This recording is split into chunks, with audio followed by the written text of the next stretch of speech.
Hey everybody, it's Kyle Nelson. Today I'm going to be showing you how to make a slab lamp.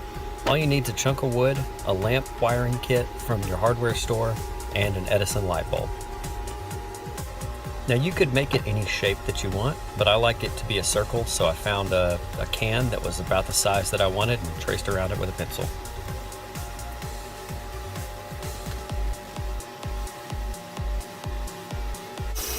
Once that looks good, take it over to the bandsaw.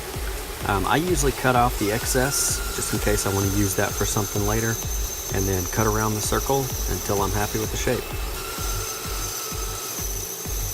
Now I'm not going for a perfect circle, I'm just trying to get close to the line.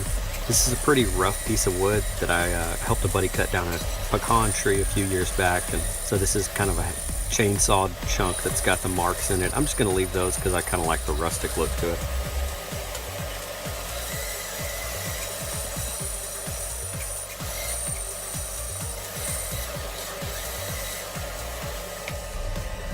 Just cut off that last little bit, and there you go. You've got your circle. The next step is to mark the center. Now it's not an exact center, but I just kind of went by what looked good to me.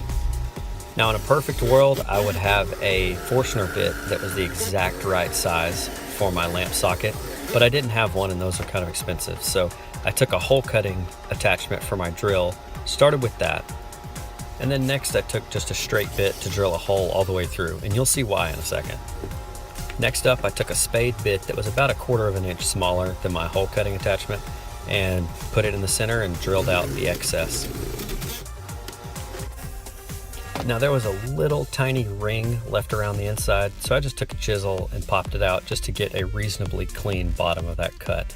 It wasn't going to be seen by anybody, so I just got it close enough where the lamp socket would fit down in there. This is another luxury of the inside of this lamp not being seen on the finished product. Kind of took a drill bit and just worked around it just to ensure that the wires would fit through cleanly. Press the lamp socket on there, make sure everything looks good.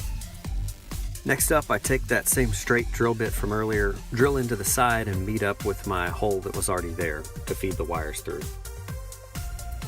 Next up, I'm going to spray paint the lamp hardware. You could keep it gold if you wanted to, but I kind of like the oil rubbed bronze look. I think it goes better with the general idea of this lamp.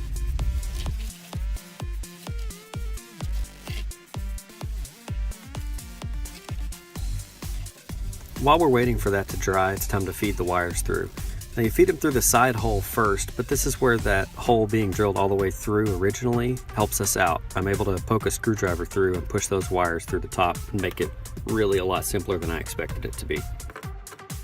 Now I'm no electrician, but thankfully this is a simple enough project that even I could handle it.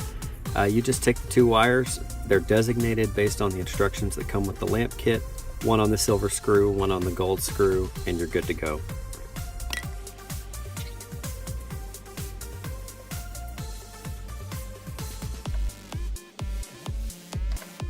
Once those are all wired up, I pull it through, make sure that everything sits well, there's no wires jammed or anything. Like I said earlier, this is going to be a pretty rough and rustic looking project, but I didn't want to have any pencil marks on there, and I wanted to break the edges over so they wouldn't be rough to the touch. This will also help the finish stick a little bit better and hopefully give a little bit extra to the finished product.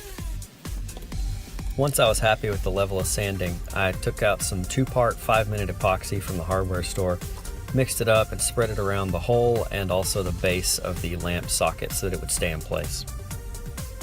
I also put a tiny amount on the wire coming out the side so it wouldn't move around. The next step is to take the rest of the lamp socket assembly while the epoxy was still wet and hammer that into place. It just kind of snaps on. The next step is to take some clear spray paint, spray it on the wood, and that'll give us a much more finished look. Now I probably should have covered the socket so that none of the spray paint would get in there, but I was pretty careful to keep it just on the wood. And after that dries, it's the moment of truth. Time to screw in an Edison light bulb, see how it looks. I'm really happy with how this project turned out. If you liked it, give it a thumbs up and subscribe.